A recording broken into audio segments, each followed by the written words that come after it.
In the octagon, every single second matters. It's a constant exchange between two elite fighters, finding that little gap, finding that right opening.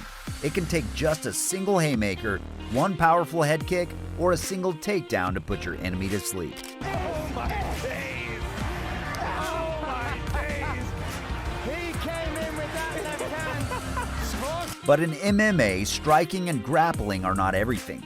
Your offense should be just as good as your defense. MMA is a constant interplay between offense and defense, a dance where fighters must master both aspects to succeed. Еще одна серия. Один удар в голову был, еще одно попадание, посмотрите. Есть! Ну что вот этого пока... Defense is the art of anticipation, positioning, and control, a skill that is as much mental as it is physical. Defense in MMA is not mere survival, it's a strategic advantage. A skilled defender baits opponents into traps, capitalizing on their aggression.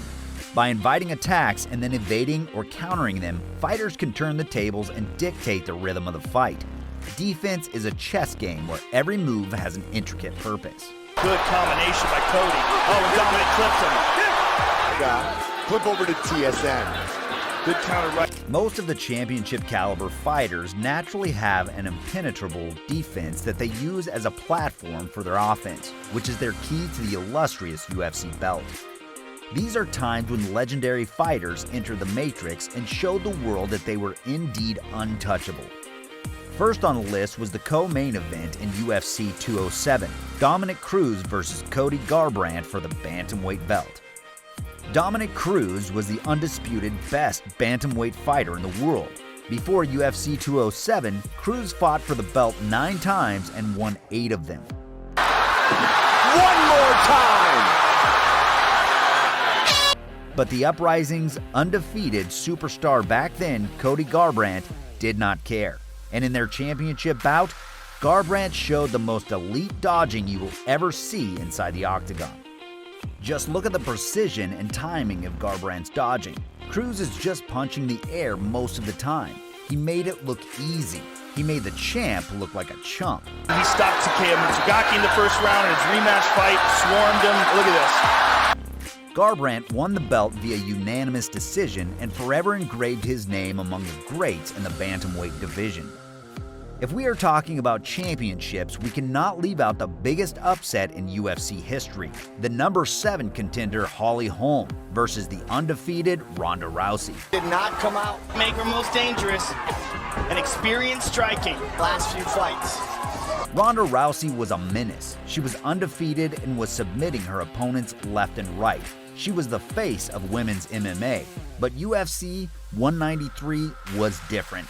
Holly Holm entered the octagon with one thing in mind, to dominate, and she dominated Ronda Rousey like it was nothing.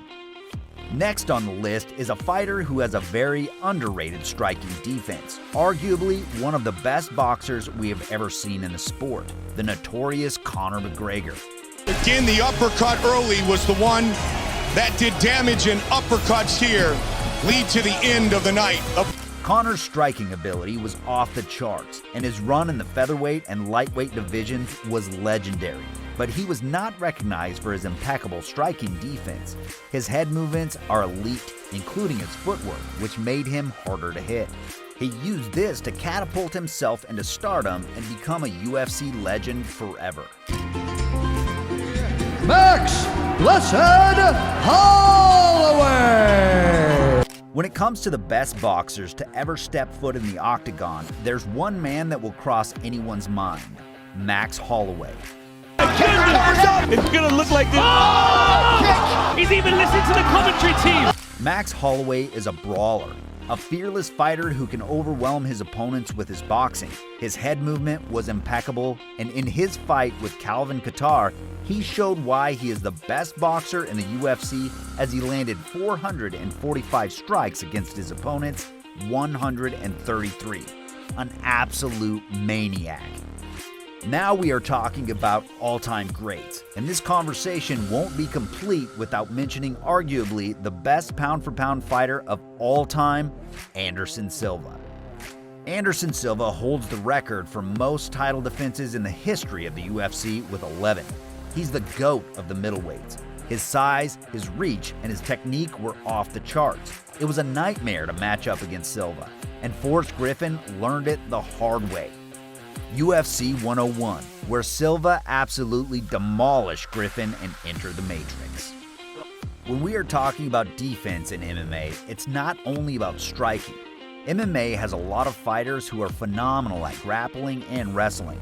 Take Khabib Nurmagomedov, for example. He conquered the lightweight division with ease, using his unmatched grappling. One of the most essential skills a fighter must have is a good takedown defense. With a lackluster takedown defense, anyone could be taken down and get beaten up on the ground. All of the former and current UFC champions possess this type of skill, and one champ proved this, Tyrone Woodley. You might know Woodley for his latest boxing match against Jake Paul, but in his career in the UFC, he was a beast. He was named the Chosen One for a reason, and in his title fight against Demian Maia, he showed the world an MMA masterclass. Two closer than ever to the UFC on a vast nationwide 4G For decision. When it comes to great takedown defenses, one should mention the great Yoel Romero. Romero was a beast. He used his body to throw himself around, and it was difficult to take Yoel down. In his bout against Chris Weidman, Yoel was just putting on an absolute show, showcasing his takedown defense and using it to dominate Weidman. Good Lord. Highest level. And boom, he gets him down. Wrestling has made a huge contribution to MMA. When it comes to wrestling, it is worth mentioning a fighter who has wrestling engraved in his soul, Daniel Cormier. Daniel Cormier was a former Olympic wrestler and a former lightweight, heavyweight, and heavyweight world champion in the UFC. His wrestling was out of this world. We can go and create a whole other video just showcasing Daniel Cormier's wrestling. When he's in the zone, he's absolutely in the Matrix. Speed, and his wrestling is easily the best in the heavyweight division. And there's what he wants. But everybody here knows who Daniel's kryptonite is. The greatest MMA fighter of all time, John Bones Jones. John Jones was just ruthless. He was so technical and so savage. He dismantled his opponents with ease. Every time he steps foot in that octagon, he thinks he's Neo. He's always in the Matrix, a specimen to be feared with. I won't move the king, I'm like Roy in the ring, I can't lose. Show the face of a competitor, man. You wanna walk? Motherfucker ain't hard. MMA is not like any other sport. It's not just two guys beating each other up. It's a chess match. One wrong move and it could be all over. But when do these fighters get into the zone, into the Matrix? They are invincible, forces to be reckoned with.